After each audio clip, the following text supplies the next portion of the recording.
Exxon Mobil posted its first ever full-year loss in at least 40 years, but shares, they rise on its promise to maintain a higher dividend. For more, let's bring in Bloomberg's Dave Wilson. In the snow once again, Dave, but keeping yourself warm, focus in on Exxon for us.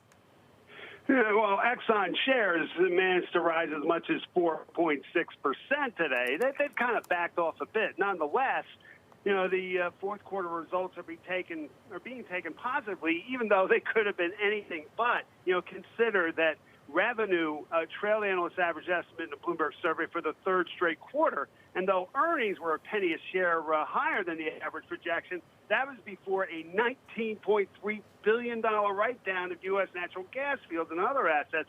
When you put it all together, that's how you ended up with a net loss of $22.4 billion for the year.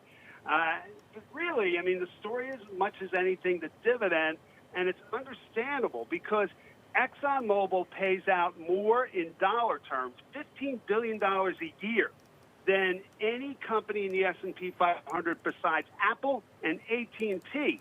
And you look at their projected dividend yield, it's one of the highest in the S&P 500 as well, and it really rose last year, you know, which would make you think that they would have to do something about the payout. They've come out multiple times and said they're going to stick with it. I mean, they held it steady last year, and that was actually a change, first time since, you know, 2007 that had happened, but they're committed.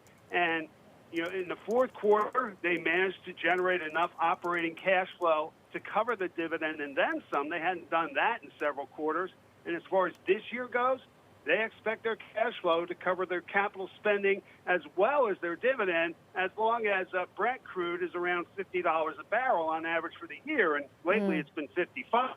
So, you know, if Brent goes down, they may have to cut their expenses a bit, but they've got plans in place to do that as well.